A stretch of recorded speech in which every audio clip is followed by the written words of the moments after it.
Horace Gallagher, social introductions. Ladies and gentlemen of excellent family, introduced under the most respectable conditions, in an atmosphere of elegance and refinement, object, matrimony. Unfortunately, I won't be able to offer my usual lightning service today, as I have a previous appointment in Yonkers, New York, arranging the second marriage of Mr. Horace Vandergelder. the well-known half-a-millionaire. As my late husband, Ephraim Levi, always said, that means he's got at least 60,000 cash. But I'll do my best to have you carried across somebody's threshold before the week is out. Now, I might also mention I'm available for financial consultation, instruction in the guitar and mandolin, short-distance hauling, and varicose veins reduced. Call on Dolly. She's the one the spinster can commend. Just sing the kind of man who sees her. Once she'll snatch him up. Don't forget to bring the reader out and she'll rise him up. Call on Mrs. Levi. Mr. Kemper, the starving artist. You know I'm something of an artist myself. I do those silhouettes with scissors and black paper. Mrs. Levi. Here's one of Teddy Roosevelt looking the other way. I have to do them like that because I'm no good at noses. Mrs. Levi, the train for Yonkers leaves in 5 minutes, and if we don't get on that train... But we will, Mr. Kemper. And not only will Horace Vandergelder give you permission to marry his niece, Ermegarde, he will also dance at your wedding. And not alone either, as I happen to be engaged in finding him a suitable second wife himself. What he really wants is someone steady to clean the house. As my late husband, Ephraim Levi, always said, marriage is a bribe to make a housekeeper think she's a householder.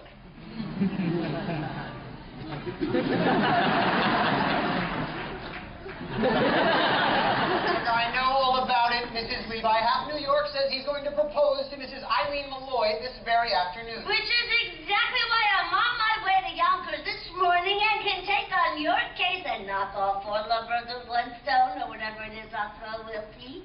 Oh, and well. What do you think of that? I have nothing here to pay my train fare with.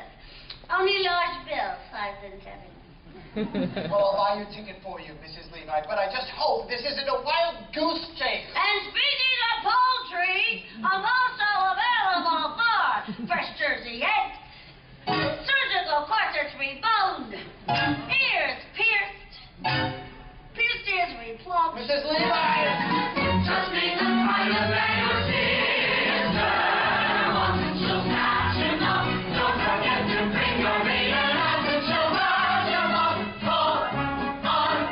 Tell me, Mrs. Levi, what's in all of this for you? A living, Mr. Kemper. Some people paint, some sew, I meddle. I have always been a woman who arranges things for the pleasure and the profit it derives. I have always been a woman who arranges things like furniture and daffodils and lives.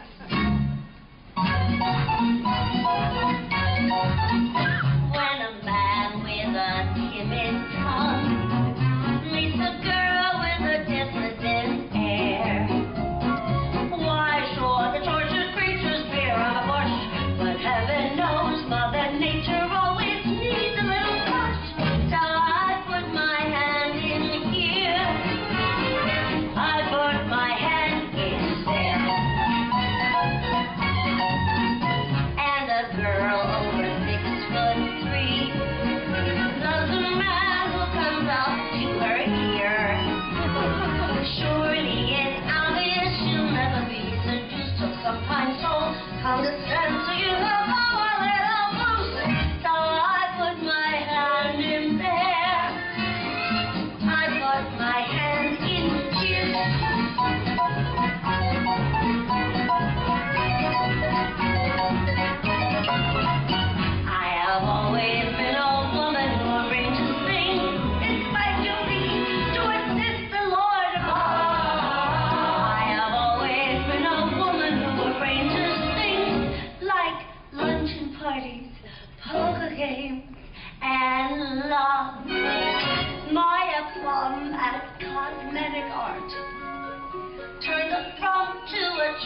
always like Scrooge. But hope today you would swear the Lord himself applies a rouge. But I put my hand in here.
From Levi, I'm going to get married again.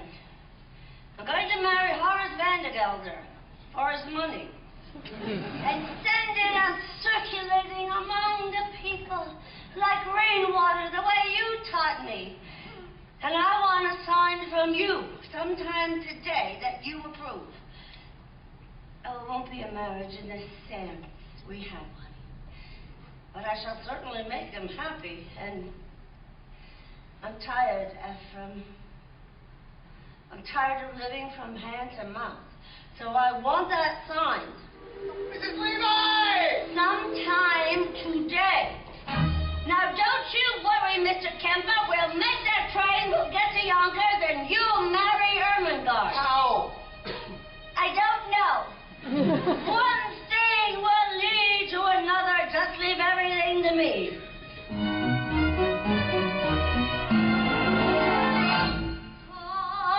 When my little pinky wiggles, some young maiden gets the giggles, then I make my knuckles active. My, he says she's so attractive. Then I move my index digit, and they both begin to fidget. Then I touch my palm to bring her in a star when I put my hand in there.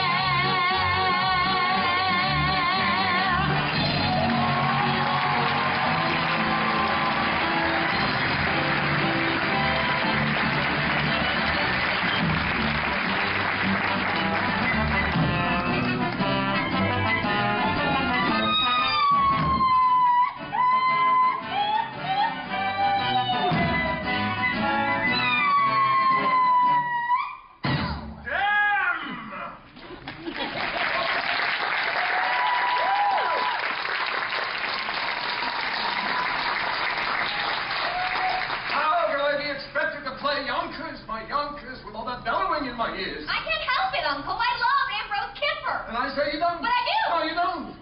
You leave love to me, Ermegarde. I'll tell you when you're in it and when you're not. Right now, you're not. But I am. You're not. Here, take this. Oh. I had a talk with that artist of yours. Oh, you did? Yes, I did. He's a fool. No. And you're too young to be in love with anybody. I'm not too young. I'm 17. And in another year, I'll be an old man. Well, I forbid it. Dare to be an old maid, Ermegarde, and I'll cut you off without a cent. Don't cry in the store. It'll scare off the customers. I can't help it. I'm honest. Then, by thunder, you'll go and weep for a while in New York, where it won't be noticed. Now, go upstairs and start packing your trunk. And don't get any tears on the lock. It was just oil.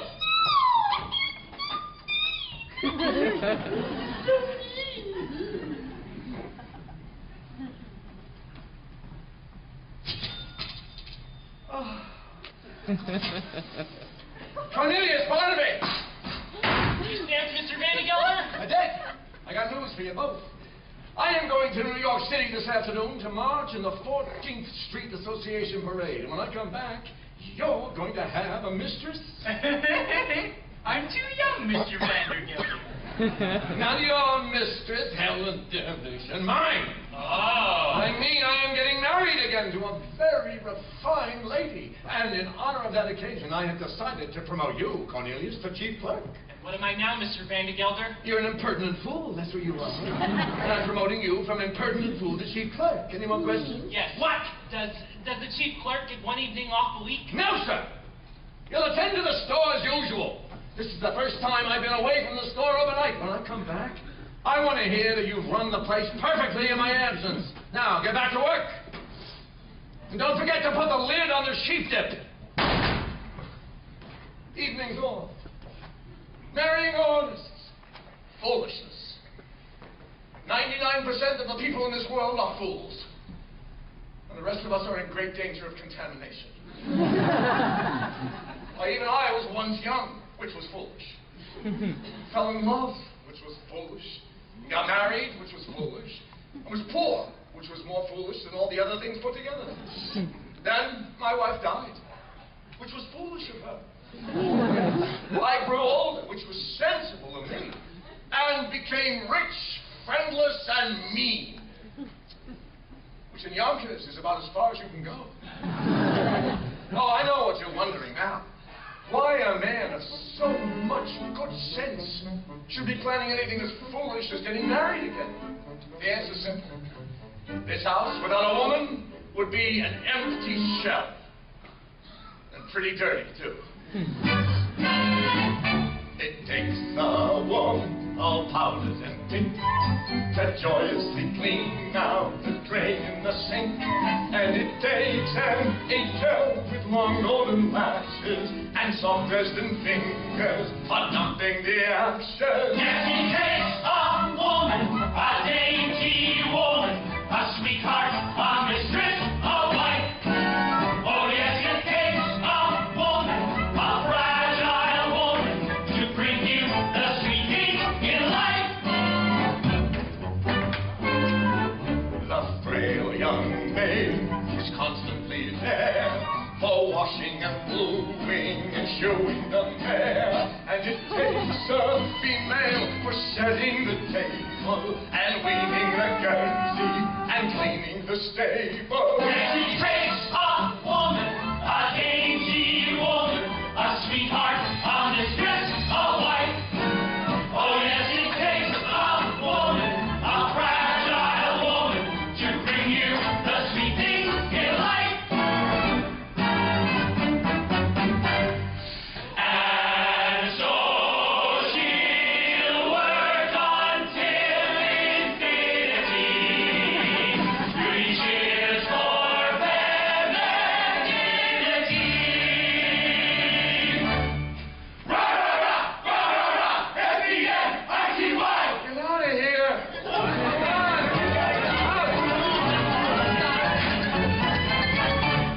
And in the winter she'll shovel the ice and lovingly share out the traps for the mice. She's a joy and treasure, for practically speaking, now whom can you turn when the plumbing is leaking? That dainty woman, that fragile woman, that sweetheart, that mistress, that wife. Oh, yes, it takes a woman, A husky woman! to bring you the sweet things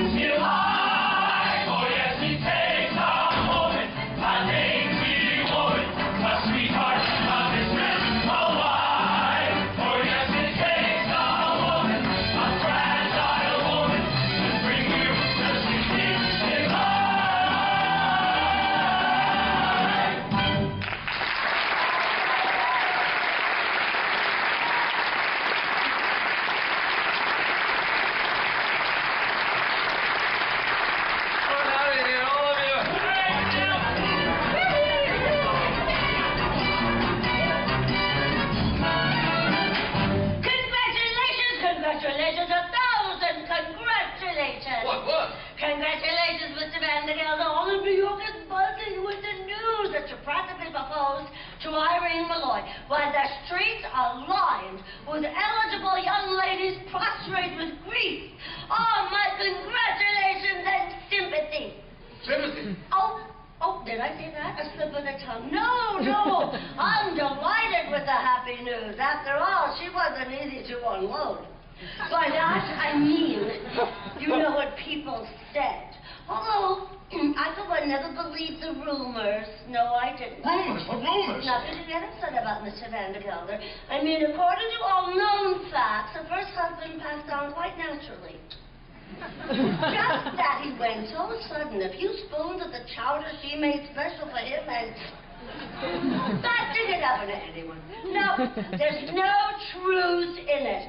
Just one word of advice, Mr. Vandergelder. Eat out. Oh, hold on, Mrs. Levi. You mean to say that Mrs. Molloy... I mean to say nothing, Mr. Vandergelder. Just friendly advice.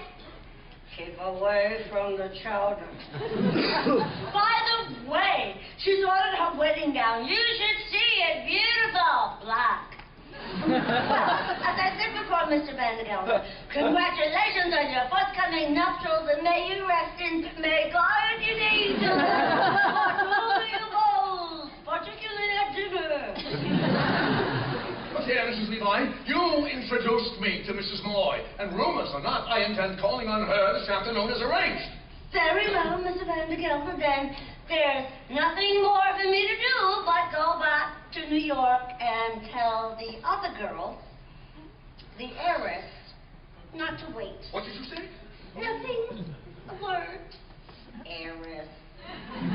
Particulars, Mrs. Levi. I demand particulars. Her name.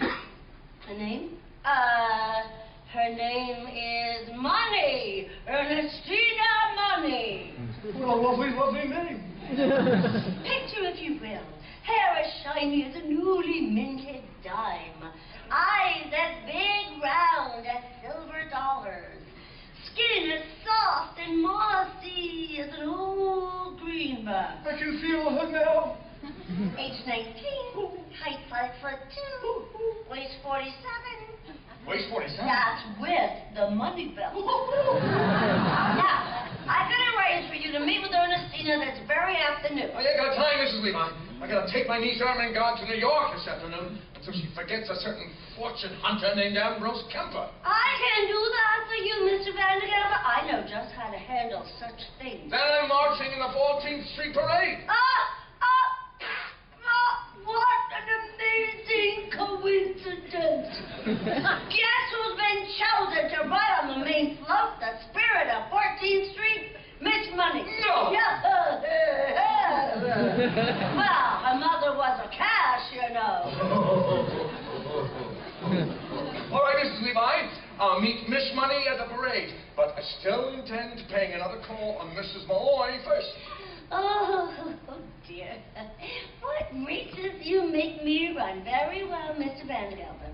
I'll meet you on that bench in front of Mrs. Molloy's hatch up at 2:30 as usual. One more thing, Mrs. Levi. Suppose I decide against Mrs. Molloy, and I don't like Miss Money neither. Well, then, I happen to have one more name on my list, Mr. Vandergelder. A name I know as well as my own.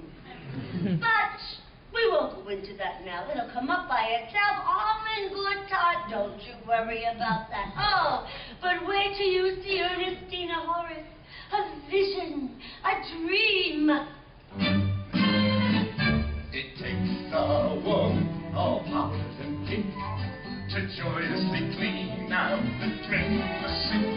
And it takes an angel with long golden lashes and soft resting fingers for dumping the ashes.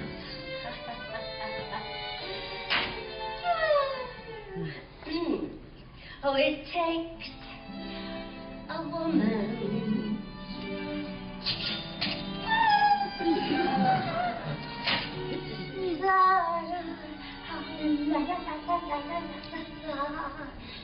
Oh, yes, it takes a woman. You know, Ephraim, I think I'm going to have that room done over in blue wallpaper. Yes, blue. Ambrose, Ermegarde, we got plans to make. Chief clerk, from chief clerk to chief clerk. And if I'm good, in 10 years I'll be promoted to chief clerk again. 33 years old and I still don't get an evening free. When am I going to begin to live? You can live on holidays, Cornelius. You forget what we did last Christmas? All those canned tomatoes went bad and exploded, and you and I cleaned up the mess all afternoon. You call that living? No! Barnaby, you and I are going to New York. You mean close the store? Uh-huh. But Cornelius, we can't. We'll have to. Some more rotten tomato cans are going to explode. How do you know? I'm going to light this candle under them. That's how I know. Holy cabooses. It'll make such a smell, customers won't be able to come into the place for 24 hours. We're going to New York, Barnaby. We're going to live. We're going to have a good meal. We're going to be in danger. We're going to spend our money. We're going to get arrested. Holy cabooses. One more thing. We're not coming back to Yonkers until we've each kissed a girl. Cornelius, you can't do that. You don't know any girls. I'm 33 years old. I gotta begin sometime. Yeah, well, I'm only 17, Cornelius. It isn't so urgent for me. Barnaby, you might as well know right now that everybody except us goes through life kissing right and left all the time. Hey, well, thanks for telling me, Cornelius. I'd often wondered. New York, Barnaby, elevated trains. No. The lights of Broadway. No. A stuffed whale at Barnum's Museum. A stuffed whale? Stuffed whale, what do you say, Barnaby? Yes, Cornelius, yes! Now, the first thing we do is show Mr. Vandergelder that you're financially independent. I know, I'll find you a job. Can you dance? I'm an artist, Mrs. Levi. I paint. Well then, my card. Mrs. Dolly Levi, painters taught how to dance. Now, there's a man, do not rise and Weber, at the Harmonia Gardens restaurant on 14th Street. I'll give you a note for him, and we'll see if he can't have you both entered in the Polka Contest tonight. The prize is a week's engagement and a solid gold cup. Oh, the cups we won, Ephraim and me. Well, hold on, Mrs. Levi. No fiancé of mine is going to set foot in a cafe. No! And I don't mind saying I'm surprised you have acquaintances in a place like that. Not acquaintances, Mr. Kemper. Friends, dear friends from days gone by. My late husband, Ephraim Levi, believed in life. Any place you could find it. Cafes, barrooms, yes, even theaters. Even when times were bad. Every Saturday night, like clockwork, down those stairs at the Harmonia Gardens we came, Ephraim and me. Well, it's all very well to come down like clockwork, Mrs. Levi, but you are asking Ermegarde to work there.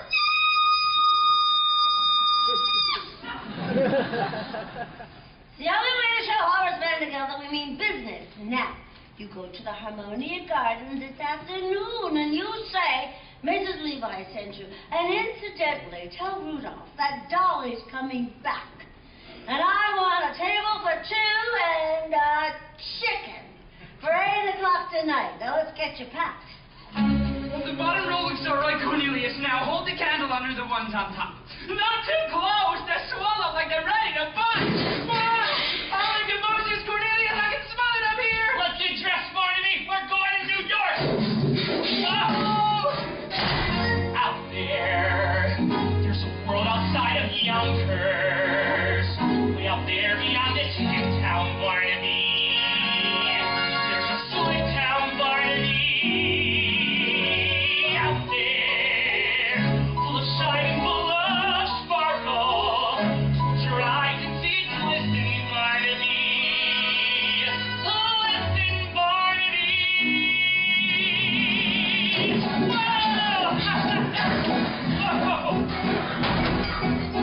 Put on your Sunday clothes, there's lots of world out there. Get out the brilliantine and dine cigars.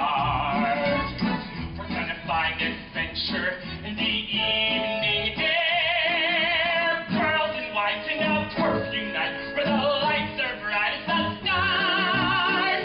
And on your Sunday clothes, we're gonna ride through town. And when it's those new horse-drawn open cars, we'll see the show at Delmonico's, and we'll float the town in our world, and we won't come home until we've kissed a girl. Put on your Sunday clothes when you feel down and out. Strike down the street and have your picture sold. Fresh like a dream, your spirit seems to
the impending marriage, I tell you.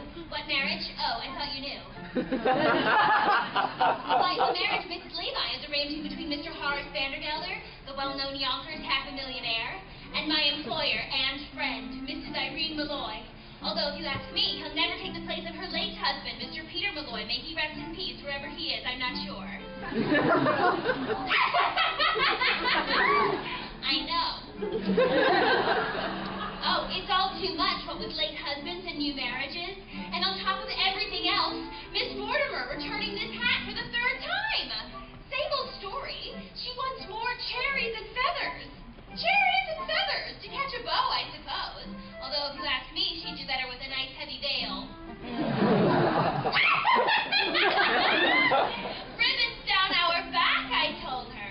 Ribbons down our back is what we'll be wearing this summer if we were to catch a gentleman's eye. But she'd have none of it. Cherries and... Thank you. Cherries and feathers she wants. On today, of all days, when that poor, dear, sweet Mrs. Molloy has had enough on her mind. With what, Minnie? With the door. It's stuck. It's stuck? Then push!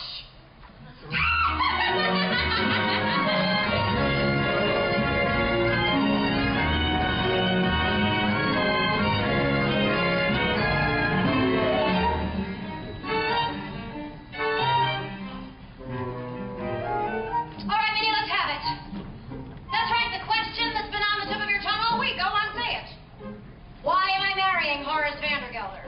Oh, Mrs. Molloy, I didn't ask you that. I would rather die on the rack than ask you such a personal question.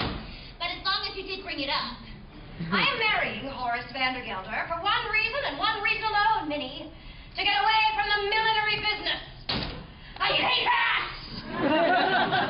Mrs. Molloy! And I can no longer stand being suspected of being a wicked woman with nothing to show for it. Oh, Mrs. Molloy! No, don't protest, Minnie. All millineresses are suspected of being wicked women. Why, half the ladies come into this shop just to look at me. Well, that's why I can't go to restaurants or balls or theaters. Oh, that's all the proof they'd need. No. Take my word for it, Minnie. Either I marry Horace Vandergelder or I break out of this place like a fire engine. But do you love him? No, Minnie, I don't. No, Peter Molloy, God rest him, was my share of love, and once is enough for a woman, as long as it's true love, and who was that? No, not Miss Mortimer again. Oh, Miss Mortimer, I'll take care of it. No, Minnie, leave it be. Oh, you can make another hat for Miss Mortimer, if you like. I'm wearing this one myself. Oh, Mrs. Molloy, you can't. Why, you're a widow, and that hat, well, it's provocative, that's what. Is it, Minnie? Well, who knows? You may walk into the shop today and provocative. Maybe just what I want to be. Oh, Mrs. Molloy! Mrs. Molloy! Mrs. Molloy! I'll be wearing ribbons down my back this summer. Blue and green and streaming in the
Mrs. Molloy, and you with all that talk about love.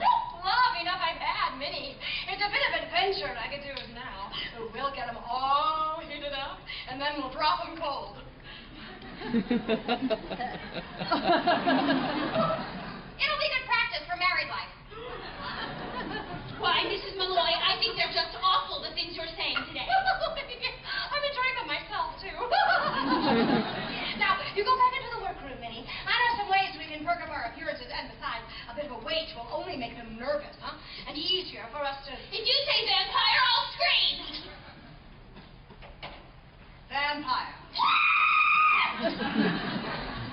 And so I'll try to make it easier to find me in the stillness of July, because a breeze might stir a rainbow behind me that might happen to catch the gentleman's eye. Oh, Minnie, we'll get an adventure out of this yet!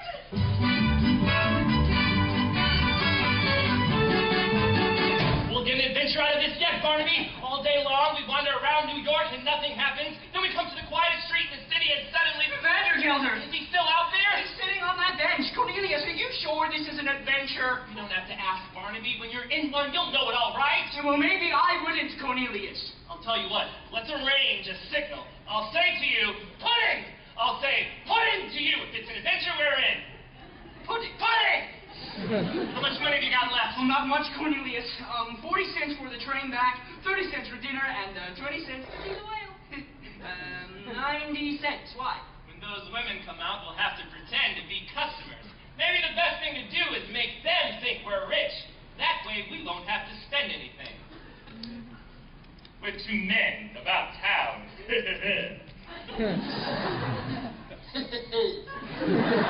Looking for hats for ladies. Good afternoon, Mrs. Molloy! Ah! Dear Cornelius Hackl. Here, Barnaby Tucker. Oh, my pleasure, gentlemen. Now, what can I do for you?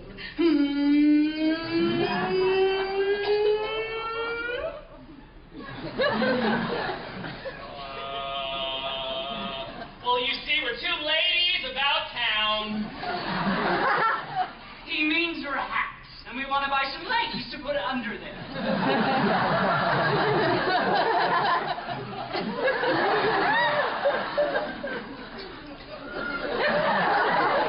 We want a hat, that's all, for a lady, of course, and everyone said to come to Mrs. Molloy's because she's so pretty. I mean, her hats are so pretty. And so reasonable, Cornelius. As reasonable as under $1 would still leave us enough to see the whale. You gotta pay him no mind, ma'am. He's come all the way from Yonkers to see the stuffed whale, and he's all excited. Just keep an eye on that street, Barnaby, and maybe you'll see it pass by. Excuse me, but did you say Yonkers, Mr. Hackl? Oh, yes, ma'am, Yonkers, and forgive me for saying, but you should see Yonkers. By that I mean perhaps Mr. Molloy would like to see Yonkers, too. Oh, I'm a widow, Mr. Hackl. You are? Barnaby sees a widow! Oh, that's too bad. I'm sure Mr. Molloy would have enjoyed Yonkers, especially in that hat. I mean on you, of course, not Mr. Molloy. May he rest in peace. You're Catholic, aren't you? Well, don't let that worry you. I'd be willing to change.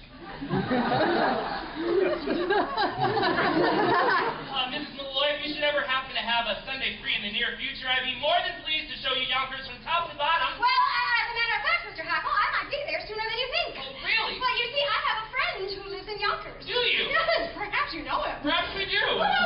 It's always so foolish to ask in cases like that, isn't it? It's Mr. Vandergelder. Horace Vandergelder? Of Vandergelder's Hayden Thief. Do you know him? No!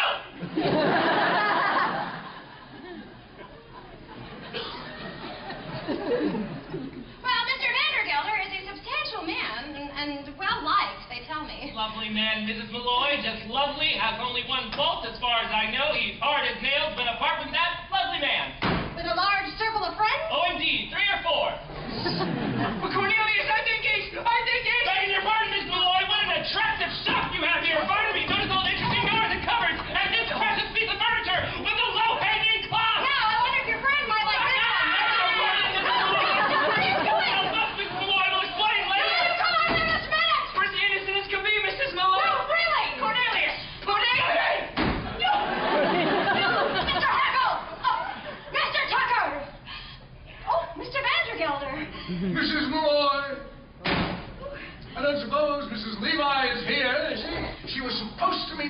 bench 10 minutes ago. Well, she could just go looking for me if she comes. When I make an appointment, I like people to be on time. Here's a present for you. Chocolate-covered peanuts.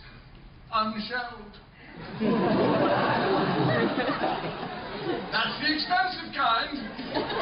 Did I just see you talking with two men? Men? Oh, Mr. Vandergelder. What would men be doing in a hat shop?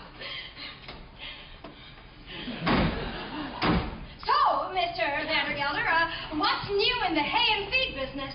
I understand you have 3 friends, all hard as nails. Oh,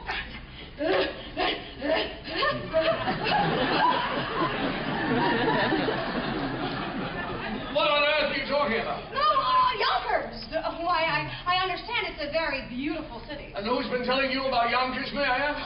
Nobody. A friend. What friend? Well, you see, he... He? A customer, Mr. Vandergelder. No. He was someone quite well-to-do. As a matter of fact, well, he was just in here buying hats for ladies. I mean, you might even know him, although it's usually silly to ask in cases like that, isn't it?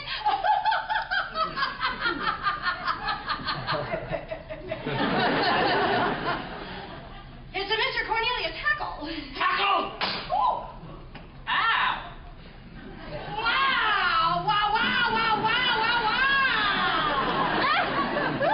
Did you say Hackl? Why, yes. He happens to be my head clerk, that's all. Mrs. Molloy, I demand an explanation. And I'm going to give it to you.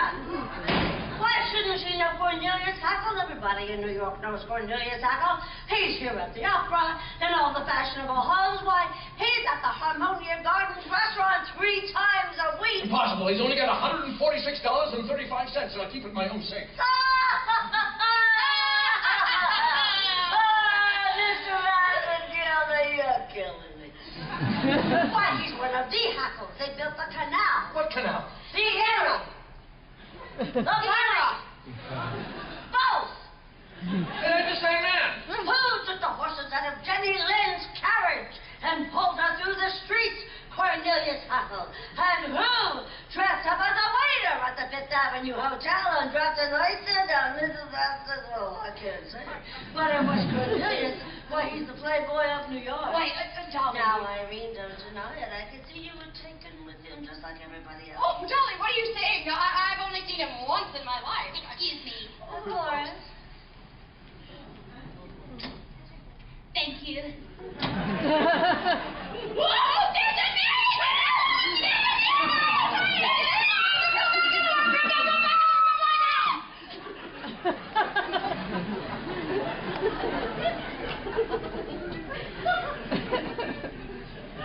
Yeah.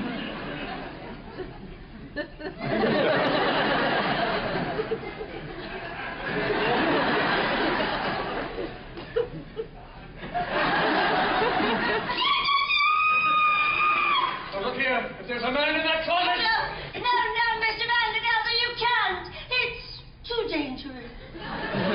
No man that hides in a lady's closet could frighten me, Mrs. Levi. Stand aside. No, man, indeed. I'm sure you'd make short work of any man, those muscles. Boy, I can see them now rippling back and forth under your coat. Ripple, ripple, ripple, ripple, ripple. Ripple, ripple, ripple, ripple, ripple. Ripple, ripple, ripple, ripple, ripple, ah! For the last time, Mrs. Levi, stand aside. And indeed, Mr. Vandergelder, that's exactly what the courts will want to know when you're accused of entering that closet without a search warrant. I mean what you stand for. If you don't stand for the law of this great land, I know what I stand for. I stand for motherhood, America, and a hot lunch for orphans. Take off your hat, Betsy Ross's flag is passing through. You see him on the hill at Gettysburg. Lead that great triumph arch. If you see him as he's traveling to that great stop rock, stand up and march, march, march. Has this not affected you, sir? I came here at 14 years of age, an immigrant girl from the lands that oppressed my people. And I must echo here what was said by that great patriotic American,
see you later this afternoon, Mr. Vandergelder. Certainly will, Mrs. Levi. With a certain young lady on the main float at the end of the parade. Mrs. Molloy, I shan't trouble you again, and vice versa.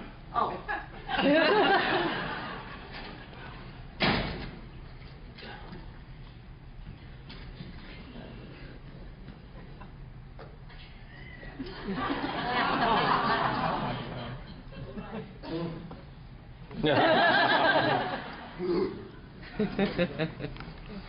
Mrs. Molloy can explain everything. No, I do not wish to hear any explanations, Mr. Hackl. Just you and Mr. Tucker do me the pleasure of leaving my shop at once, or I'll send for Officer Gogarty. Well, if you ask me, Irene, calling in officers letting them off too easy. The law courts, that's where they belong. Now, I've been adding up the legal offenses these two have committed, and believe you me, Irene, you've got grounds for at least 2 writs, a non-compos mentis, and a garnishee. Now, the main thing is to show that you try to settle it amicably first. Have dinner with them. Dinner? Is that absolutely necessary, Dolly? The way things are done in the law, Irene, dinner first, garnishee afterwards. Well, if it must be. Mr. Hackl, Mr. Tucker, you may take Miss Ray and myself to dinner. Delighted, Mrs. Molloy. I speak for Barnaby, too. Now, I hear there's a very nice restaurant in the railway station. Oh, no, Mr. Hackl. If the Harmonia Gardens is good enough for your fashionable friends, it's good enough for us. Oh, we couldn't go there, Mrs. Molloy. Now, don't misunderstand me. It isn't the money or anything like that. No. It's the whale. No, it's the dancing. You see, they have dancing in a place like that. Exhibitions, even contests, and I don't know how. And it would take me weeks, months, years to learn. Mrs. Dolly Levi, 33-year-old chief clerks, taught how to dance. Just give me 5 minutes of your time, Mr. Hackl. I'll have you dancing in the streets. We'll start with lesson 7, the waltz kick turn. Now it's simple. Right foot touch, left foot touch, under, back, around, touch, back, through, around, behind, out, and over. Release. Release.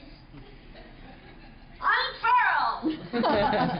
That was wonderful. When I think of all the lucky women who'll find heaven in your arms. Let's go back to lesson.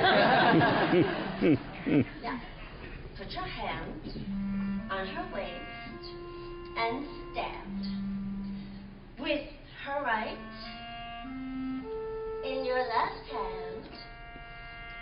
And 1, 2, 3. 1, 2, 3. 1, 2, 3. 1, 2, 3. 1, 2, 3. 1, 2. Look, I'm dancing! Ah! Well, I was. Of course you were, Mr. Hackl. Take the someone whose arms you're in. Hold on to her tight and spin. And 1, 2, 3, 1, 2, 3, 1, 2, 3. Wow, I'm dancing! Turn around and turn around, try floating through the air. And you be a little more aesthetic. Doesn't mean my dancing has no polish and no flair. The one I think I've used is athletic. Well, my heart is about to burst. My head is about to pop. And now that I'm dancing, who cares if I ever stop? Look at me, I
and wish you were closer to.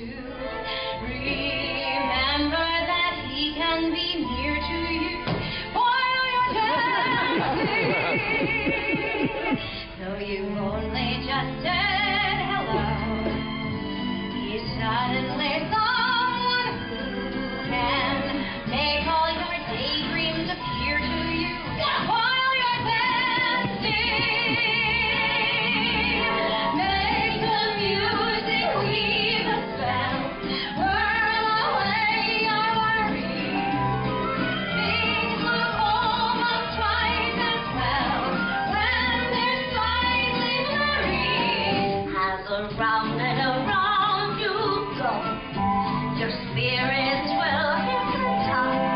And now that we're getting together, we never stop. 1, 2, 3, 1, 2, 3, 1, 2. And now that we're getting together, we never stop.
Well, look who's here. Mrs.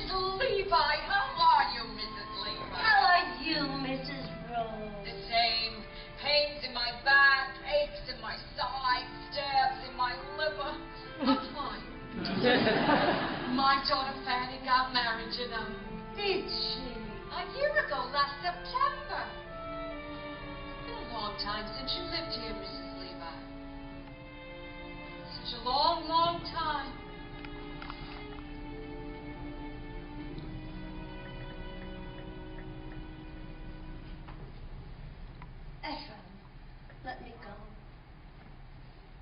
long enough, Ephraim. Every evening for all these years, I put out the cat, I locked the door, I made myself a little rum toddy.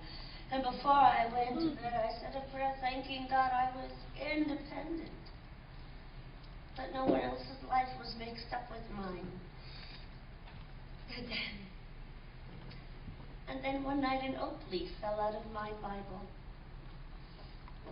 I placed it there when you asked me to marry you, Ephraim. Perfectly good oak leaf. But now without color and without life. Then I suddenly realized I was like that leaf.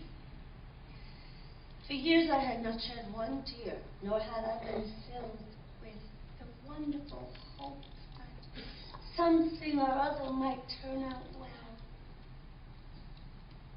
And so, I've decided to rejoin the human race. And Ephraim, I want you to give me away.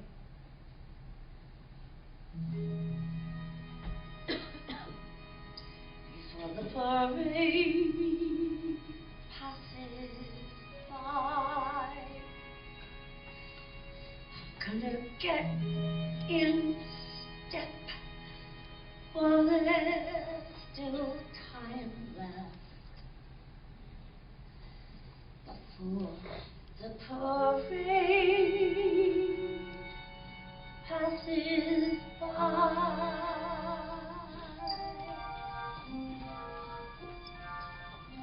Oh, Mrs. Levi! Oh, come along! Cornelius is taking us down to see the 14th Street Parade, and everybody will be marching. Irene, you're crying. The world is full of wonderful things. Come with us, Dolly. I will. Irene, I will.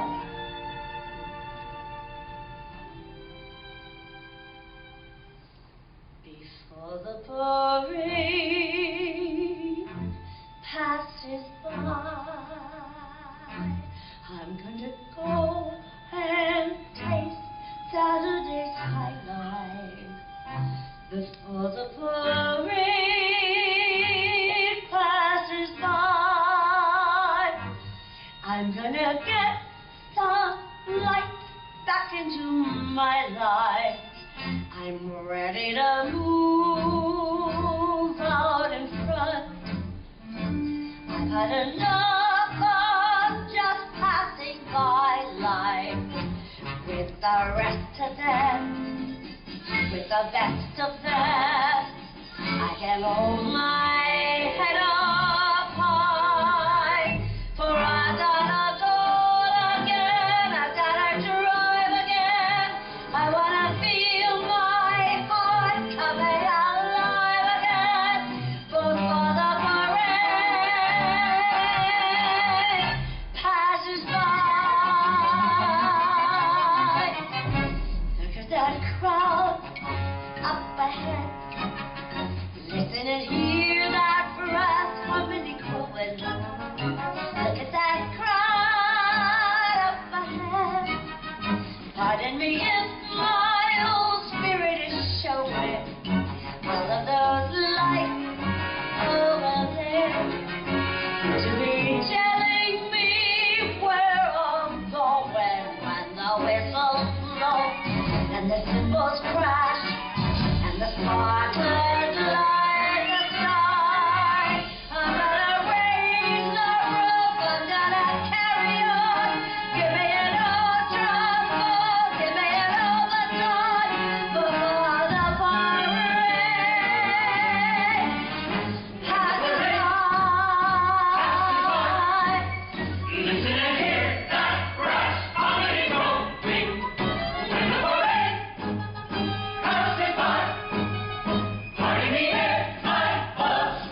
What have they done to you?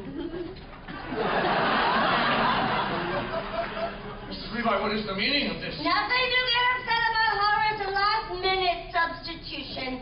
Miss Money had a sudden urgent business appointment at the Mint. They ran a little short. She's helping out. She'll meet you at the Harmonia Gardens restaurant at 8 o'clock tonight. That's the most expensive restaurant in the city. That's why I'm so glad you suggested it. By the way, I may be a little late, so Miss Money will meet you in front of the restaurant. Oh, wait till you see her, Horace. All in buttercup yellow with BB pink shoes. Humming an old-fashioned tune. Sweet rose so green.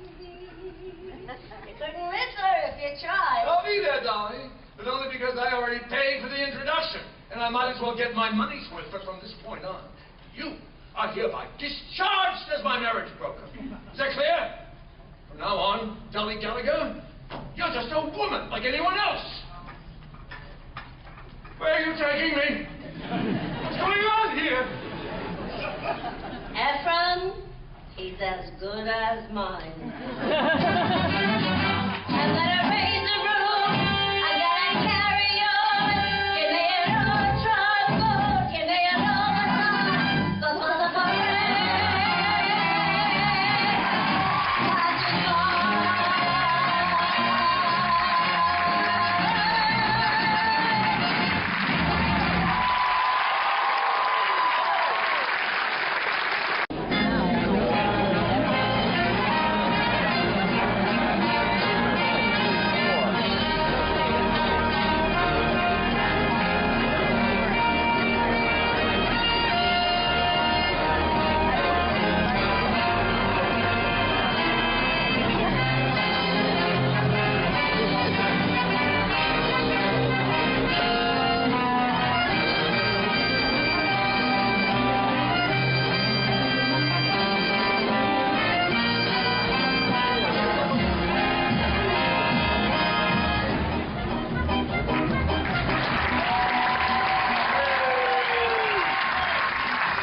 The picture of a cow in the sunset is something nobody needs. Never. Yes, a successful business is the greatest work of art on earth. A true American artist is the man who can build this penny into 500,000 of these dollars. I put a penny in my pocket, and in a little time, that penny in my pocket had grown into a dime, and a little longer, a quarter jingled out. Put the quarter in the teapot, and I waited till the teapot had $1 in the slot. I put that dollar in my mattress, and it had some pleasant dream. Till suddenly my mattress was bursting at the seams. And that's how I acquired the wealth I now possess. That little penny was the secret, yes, that penny was the secret of my success. And that's not exactly how it happened. It's sort of true. I had a penny in my pocket, and not another stew. And with my only shirt tail, I shined a rich man's shoe. He threw me down a nickel, admiring my skill. I gave the nickel to the blind man, and the blind man left me all his meager savings in his will. I bought myself a wagon for hauling blocks of ice. I cut the ice to ice cubes and got a higher price. I shaved the cubes twice as for still a higher fee. I tycoons are very enterprising in your organizing, son. You must come wait for me. En route to work next morning, I helped a lady cross. Her lady was, you guessed it, the mother of the boss. The boss said, you're promoted. I need you at my side. And then I met the boss's daughter, and I wed the boss's daughter, and quite suddenly she died. I bought myself an acre, a silo and a steed. All Yonkers started buying my grain and hay and feed. And now I'm $500,000. But proudly I confess that in my pocket is that penny, is that shiny little penny, is that penny that's the secret of my success.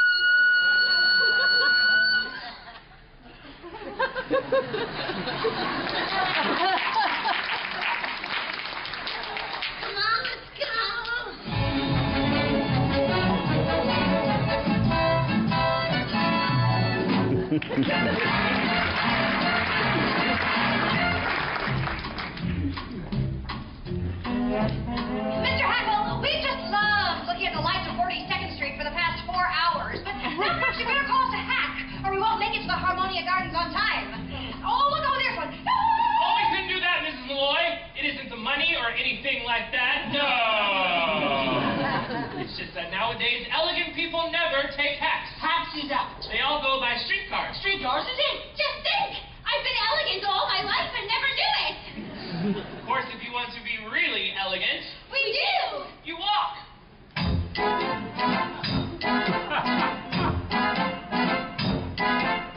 Yes, New York, it's really us, Barnaby and Cornelius. All the guests of Mr. Hackl are feeling great and look spectacular. What a heck There is to that acting like a born aristocrat. We've got elegance if you ain't got elegance, you can't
Well, gentlemen, aren't you going to escort us in? Of course, Mrs. Molloy. Barnaby?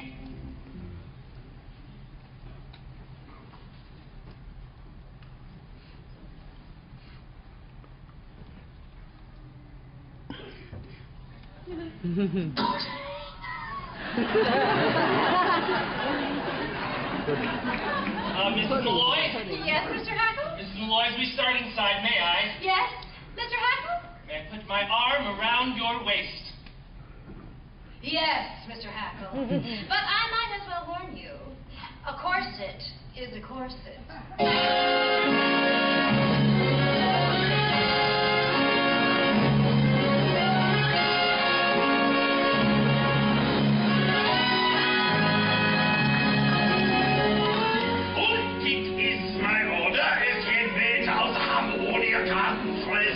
Und your supreme commander? Sent tonight of all nights, our usual lightning sailors have been twice as lightning as ever. Horace!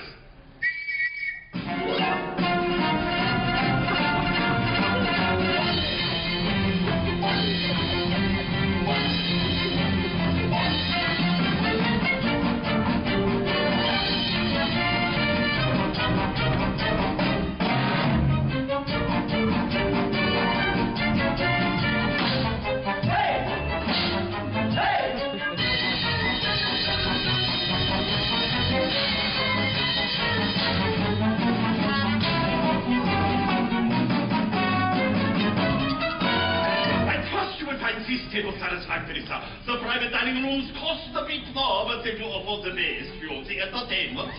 $1, Cornelius, is all that's left. Are you sure? Count it again. Prepare yourself for a big night, Minnie. We're out with two of New York's best of sports.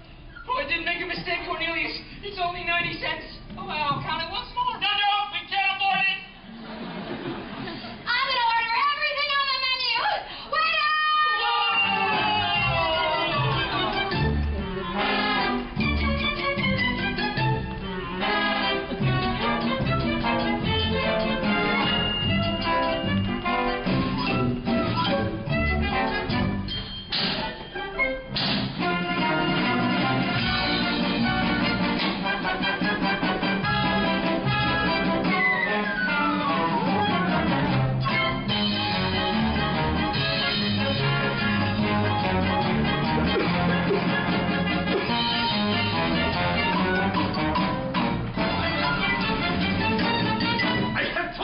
You will have to move. This table is reserved for Mrs. Levi and party. And who do you think I am? Only it's Horace Vandergelder und party. She's in my und party. I ain't in hers.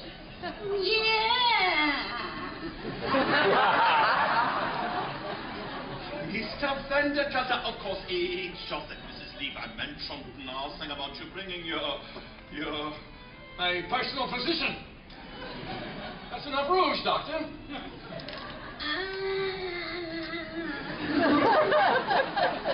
But Mrs. Levi only ordered a chicken for two.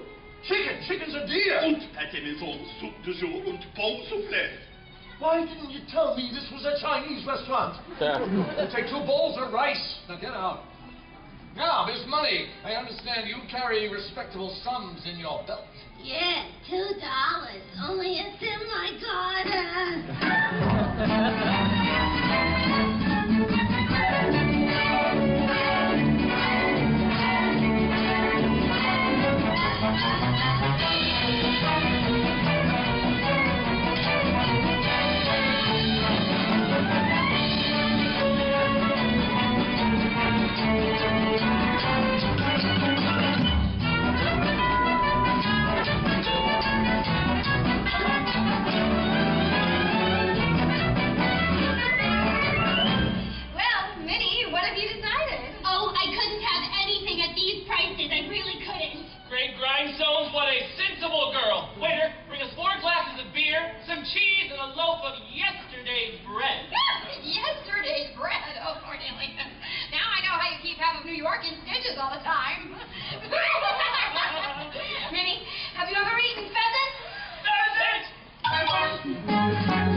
closed curtain. You ashamed of something? Not at all. I just felt a slight chill. Oh, well, why didn't you say so? Yeah, I'll loan you this. Now, let's order something to hold us till the rice comes. Waiter! Would you bring a roast suckle and pig with chestnut and oyster stuffing, cheese fondue, and some lady fingers? Now, what'll you have?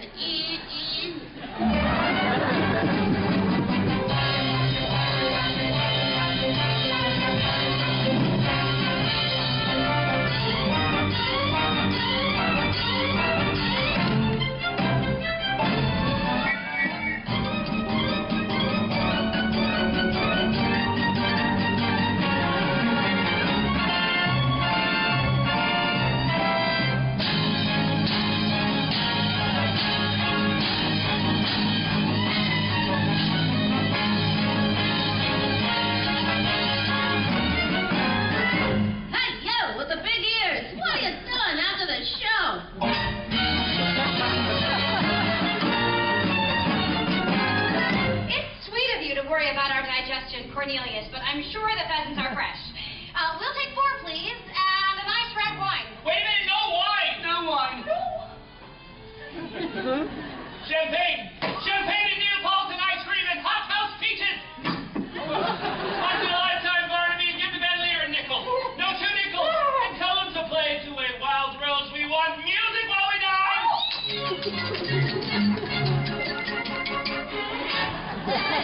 This is a cafe, isn't it? Let's dance!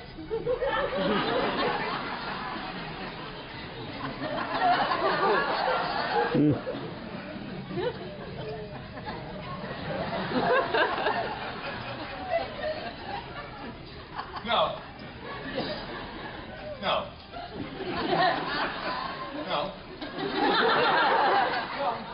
No. No. The Vandergelders do not dance, Miss Money. We're Presbyterian.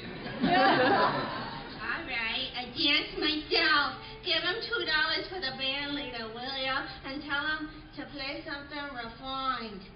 I'm gonna do the hoochie coochie.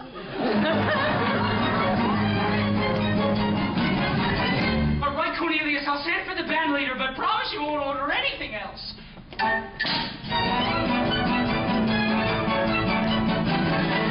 You wait here, Miss Money. I'll tell them to play a nice waltz.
play a waltz. Here is 10 cents for the band leader. Would you tell him to play? How much you could see? Miss Money! Now, 2 more pheasants, please! Cornelius! Sir! My purse. My wallet. Hey, that's my purse! Excuse me? But that's my wallet. I know it's mine because there's nothing in it. About a quarter, 6 dimes, 5 pennies, and Cornelius? Cornelius? Did he say 2 more pheasants? We'll make it 3. 4 pheasants for the house! And never mind if we don't see the whale, I'll buy one of my own! Yeah!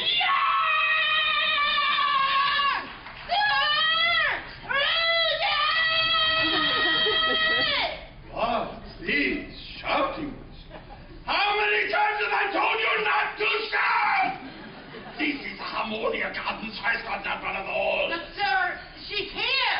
The lady. What? Are you sure, boy? Like you told me, sir. 8 o'clock on the nose. Up pulls the carriage and out steps the lady in a red dress. Did she? Mrs. Levi, she's back. No! Isn't true! I hear laughing outside the kitchen window, and it sounded like... It's Dolly. Quick, tell the man. She just stepped out of a carriage. Oh, no! It's true, no! It's true, yeah. After 10 years off, Rudy, it's like old times again.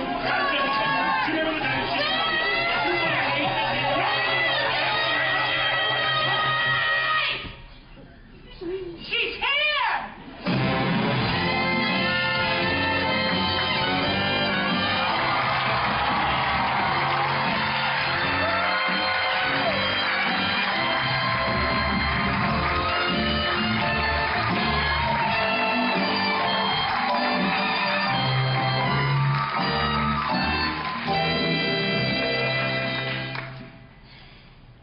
Hello, Harry. But hello, Louis. It's so nice to be back home where I belong. You're looking swell, Manny. I can tell, Danny. You're still glowing. You're still growing. You're still going strong. I feel the room swaying for the band playing one of my old favorite songs from way back when. Song, bridge that gap, fellas, find me an empty lot, fellas. Dolly will never go away again.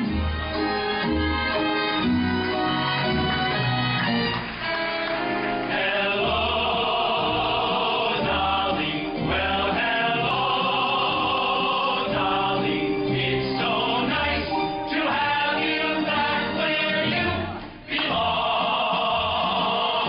You're looking swell, darling. We can tell, darling. You're still growing. You're still growing. You're still going strong. We feel the room swaying for the band playing one of your old favorite songs from way back when. So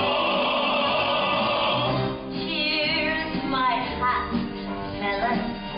I'm staying where I'm at, fellas.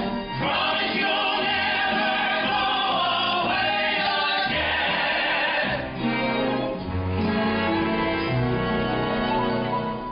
I went away from the lights of 14th Street and into my personal haze.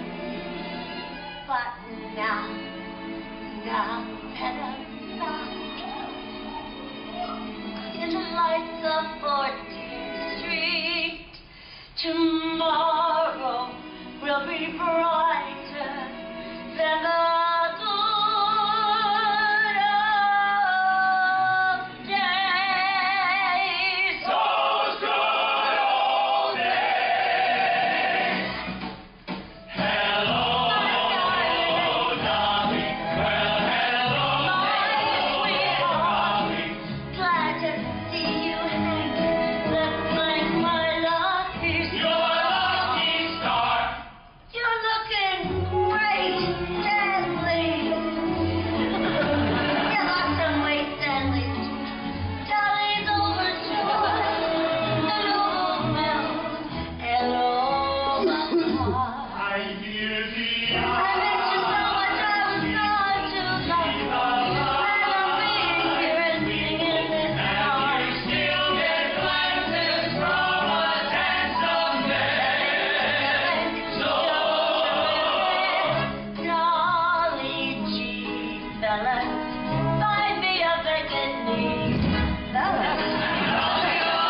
explanation of... Ernestina. Exactly. Ernestina, whom I trusted. She wanted to do the hoochie-coochie. Well, she always was artistic. Horace, when I have our table moved down front, there's someone in the dance competition I particularly wants you to see. Come, come, come.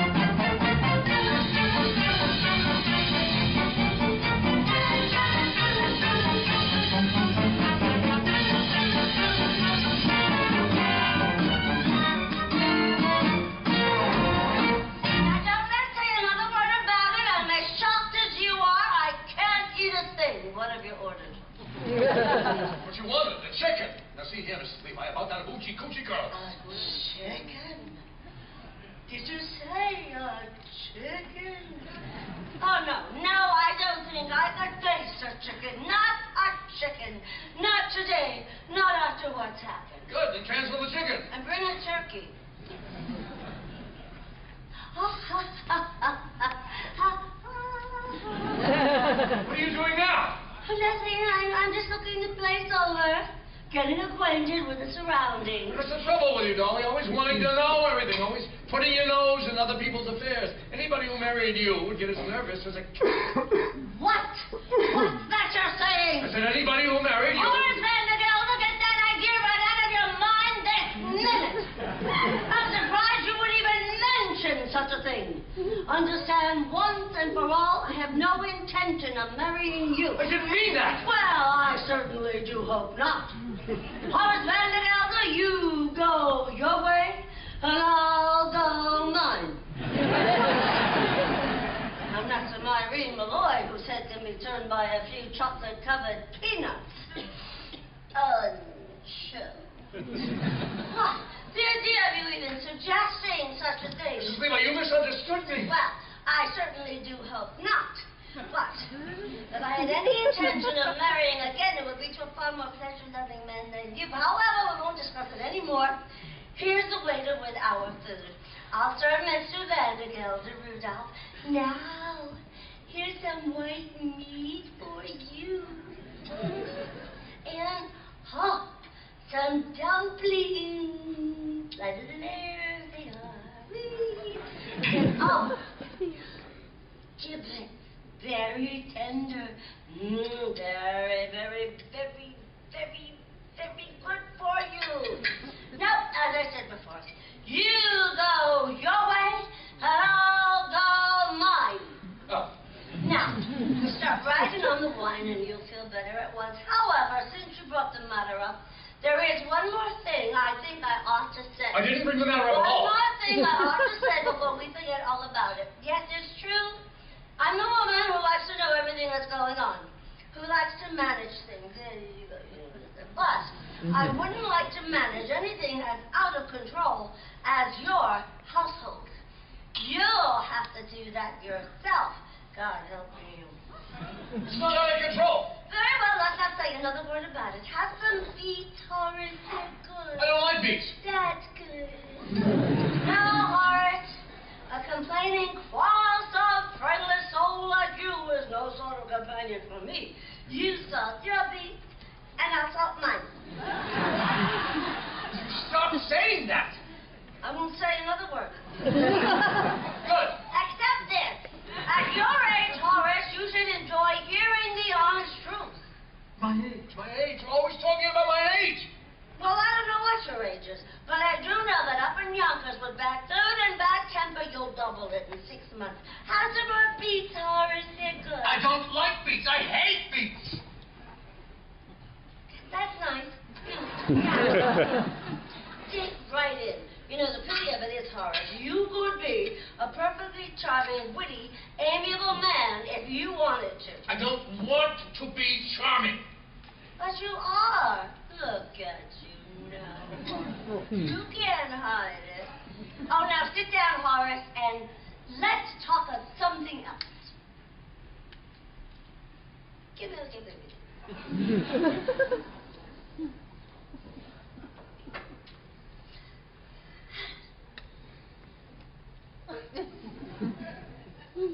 But before we change the subject, there's just one more thing I am going to say. I don't want to hear it. And you're wasting your time, though, Levi. I won't ask you to marry me. I suppose that means you want me to ask you. Well, I'm sorry, Horace. I'm turning you down. How can you turn me down when I haven't asked you anything? There's no use arguing. I've made up your mind. Here, let me cut your wings. I got a headache. I'm going back to my hotel. Oh, no, you can't go now. The dance competition's about to begin. Here's the money to pay for dinner. Here's $20. Wait a minute. There's nothing in here but a quarter, 6 dimes, 5 pennies, and a button. This isn't my purse. I've lost my purse. Impossible. I can't imagine you without your purse. Barnaby, that purse you found. It's Vandergelder's, Cornelius. We better get out of there. What am I going to do? I've never been here before. They don't know me. Stop eating that turkey. I can't pay for it. Horace, it's the latest thing, a polka. And there's someone in the dance competition in particular wants you to see Rudolph move our table right down front, so Mr. Vandergelder can better observe its graceful movement.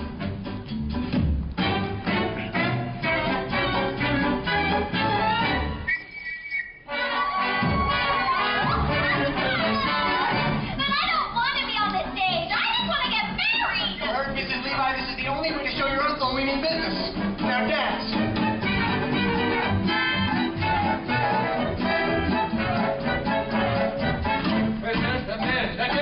Isn't he wonderful? With talent like that, he's sure to win the solid gold cup.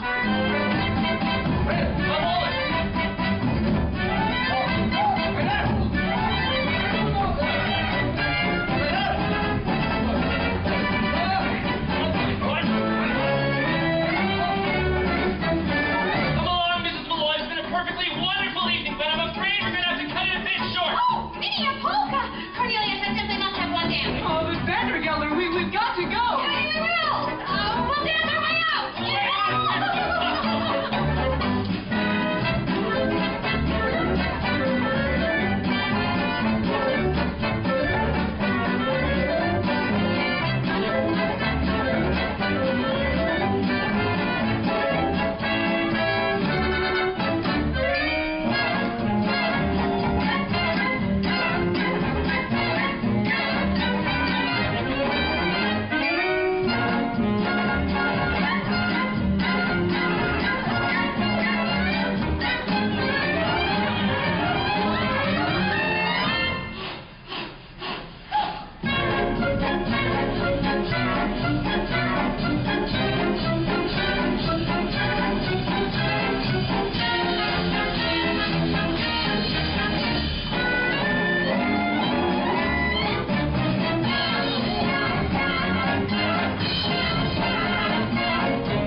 Vandergelder.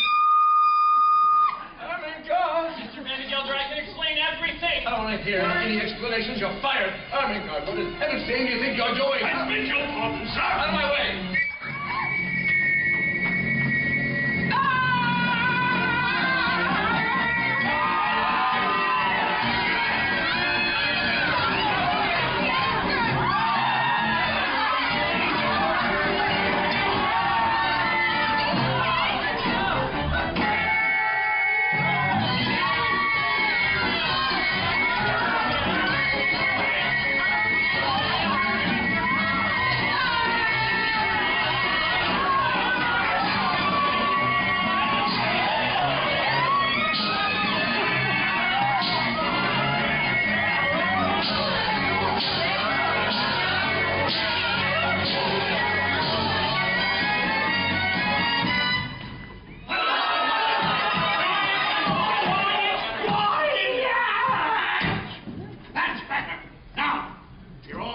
Disturbing the peace, assault and battery, inciting to riot, and several other equally serious violations of the laws of this city. Is there anyone here to speak on your behalf? I say, is there anyone here to speak on your behalf?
Oh, no.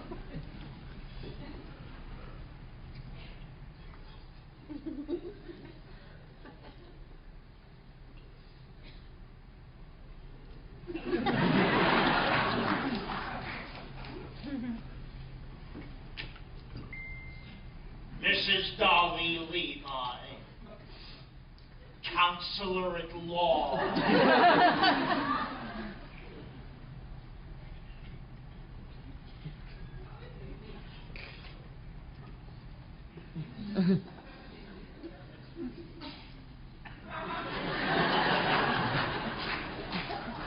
Your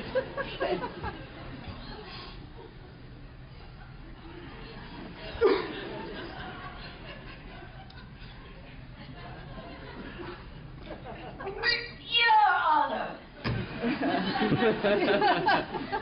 The defense rests. I ask for freedom of my client and a verdict of guilty for the only real culprit, Horace Vandergelder of Yonkers, New York. Dolly! The one man responsible for these grievous charges of willful destruction of private property. Captain Joe, and Vita Brust, und das solid gold carpet. Yeah. Cruelty to a poor, unfortunate minor. Would you mind repeating that, dear? Begging your pardon, Mrs. Levi, but if it please the court, I have something to say. I was just going to call on you, Mr. Hackl. Go right ahead. Cornelius, Hackl, if you dare testify against me, you'll be discharged. You've already done that, Mr. Vandergelder. I'll do it again. You've done it again, too. But even if you hadn't, I'd still say what I have to say. Now, I don't know much about disturbing the peace or inciting to riot, but I do know that what happened to me today, which is the most important thing that could happen to a man, might never have happened had I obeyed your orders and stayed in Yonkers, New York. Your Honor, I'm talking about none other than love. Oh!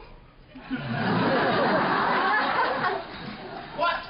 You're trying to tell me that after 33 years you've fallen in love because you take one evening off? No, Mr. Vandergelder, I didn't fall in love with Mrs. Irene Molloy of this city in just an evening. An hour! No! Even that's too long. What's less than a minute? A second. Less than that. A moment. That's it. I'll go slowly so you can get it all down. It only takes a moment for your eyes to meet, and then your heart knows in a moment you will never be alone again. I held her for an instant, but my arms felt sure and strong. It only takes a moment to be loved a whole life long. Isn't the world full of wonderful things? There I sat, cooped up in Yonkers for years and years, while all the time wonderful people like Mrs. Molloy were walking around New York, and I didn't know them at all. I don't know whether you all can see from where you're sitting. For instance, the way her eye, forehead, and cheek come together up here. Can you? I tell you right now, a fine woman is the greatest work of God on earth.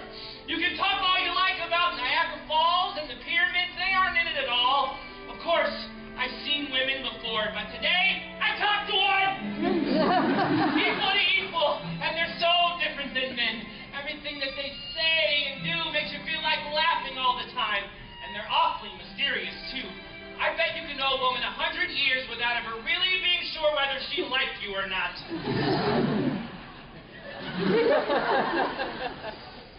Today, I've lost so many things. My job, my future. Everything that people think is important, but I don't care. Even if I have to dig ditches for the rest of my life, I will be a ditch digger who once had a wonderful day. I missed a few words back there, Mr. Hackl. Right after it only. Take a moment, but his arms felt sure and strong. It only takes a moment.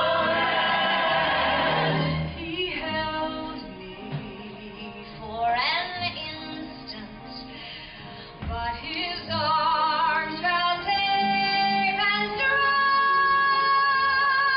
It only takes a moment to be loved a whole life long.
without clerks, without bride, and without your purse. Looks like there's only one more thing to say. If it's to ask me to marry you, Donna Gallagher, never. Not in a million years. Under no circumstances will I ever marry you. Well, that wasn't it at all, Horace. All I wanted to say to you was, goodbye, goodbye. Hold on, Dolly. It's too late, Horace, I failed. And when a woman fails, there's nothing else she can say. Wait. But Hey. goodbye, goodbye, goodbye, goodbye, goodbye, goodbye. Don't try to stop me, Horace. See?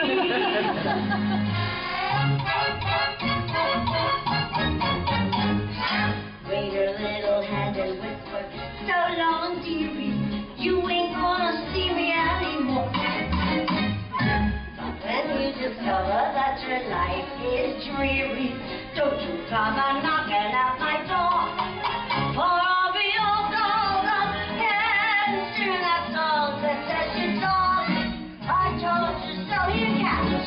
So wave your little hand and whisper, so long, dearie, dearie, should have said so long ago. Because you treated me rotten and rough, I've had enough of feeling low. So wave your little hand and whisper, so long, dearie, dearie, should have said so long ago. So long, Horace. For I can hear that choo-choo calling me on to my fancy new address. Yes, I can hear that choo-choo calling me on for that happiness express. I'm gonna learn the hoochie coo and smoke a cigarette. Oh, though that's far away from Yonkers, I'm gonna can get so.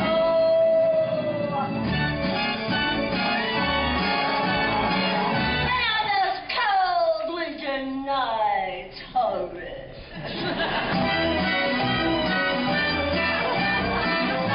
You can snuggle up to your old cash register.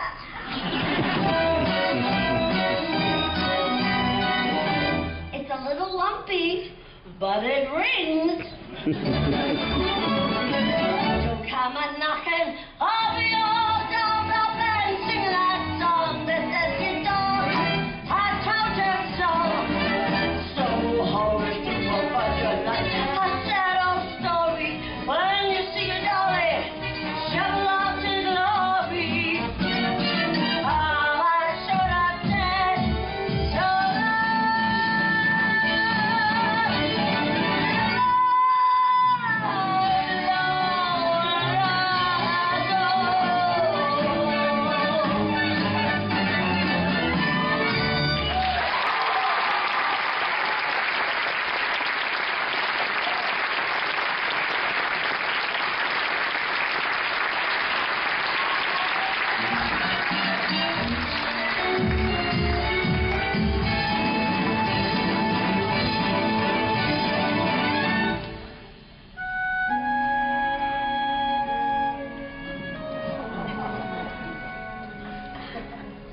And I would marry you, Dolly, if you were the last woman on earth. Not if you asked me a million times. I didn't need you before, and I don't need you now. Dolly Levi, you go your way, and I'll go mine.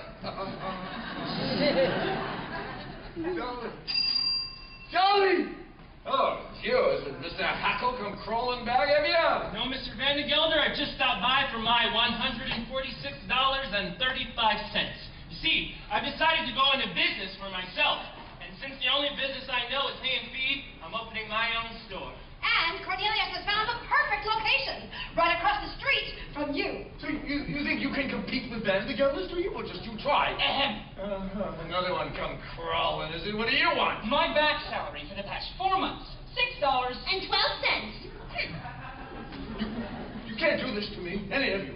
I'll go to the courts. I'll get lawyers. I'll... Well, Horace Vandergelder, as I live and breathe, if you are an handsome in that outfit, So few men nowadays have the courage to wear fawn, yellow, and puce. Gallagher? I know just what you're going to say, Horace. You're not satisfied with Ernestina. Well, I have another girl for you, the ideal wife. But don't let me interrupt. You were doing something. What were you doing? Getting Cornelius's money, Dolly. $146. And 35 cents. Lost $6. And 12 cents. A month. And the money my mama left me. $52.48. 38! 48! All right. The money you want, the safe is upstairs. Straight away.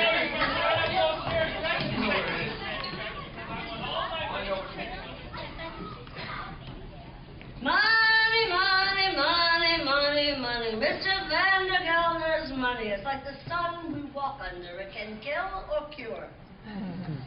Vandergelder's never tired of saying that most people in the world are fools. And in a way, he's right, isn't he? Himself, Irene, Cornelius, myself. We're all fools in danger of destroying the world in our folly. But the surest way to keep us from that harm is to give us the 4 or 5 human pleasures that are our rights in the world. But that takes a little money.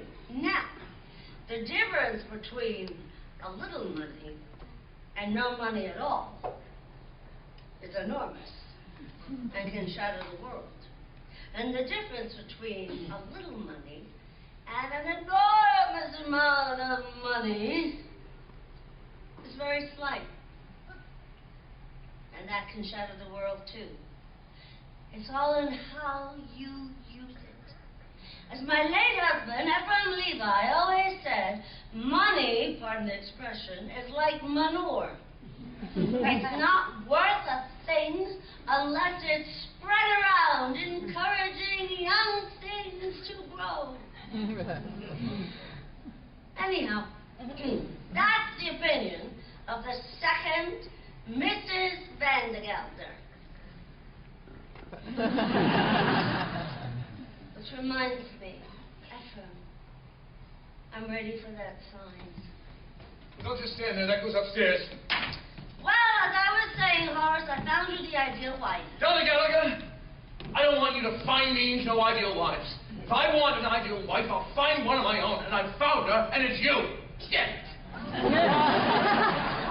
I know I've been a fool about Mrs. Molloy and that other woman, but forgive me, darling, and marry me. Horace, stop right there. What do you mean? You know as well as I do, Horace, that you're the first citizen of Yonkers, and your wife would have to be a somebody.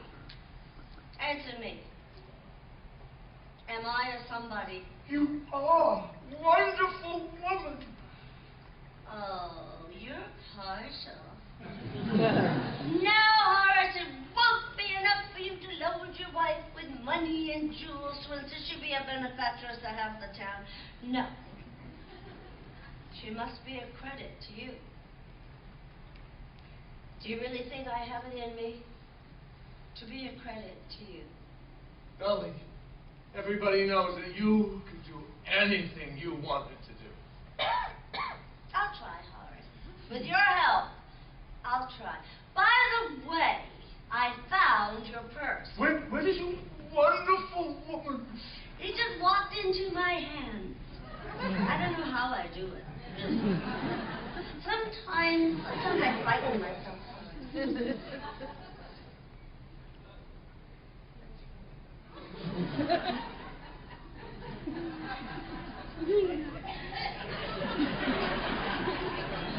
Take it, Horace. Money walks out of my hands.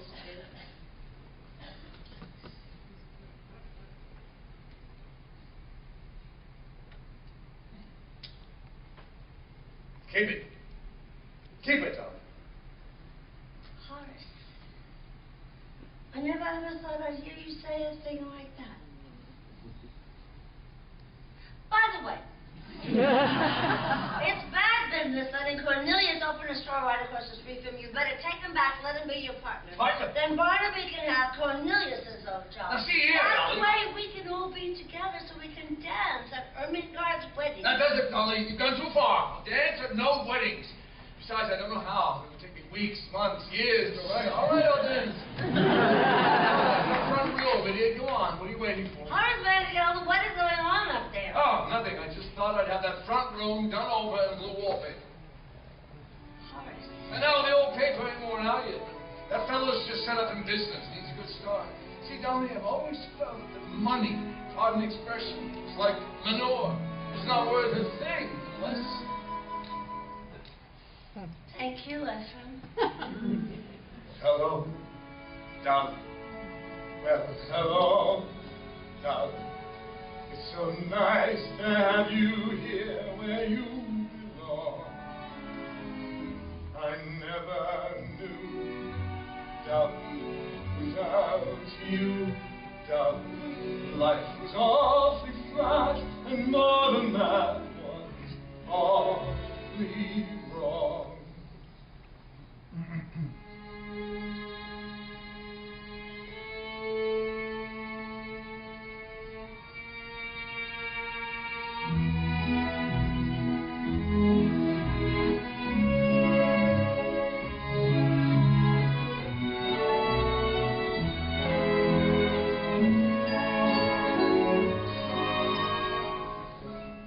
Here's my heart, Horace.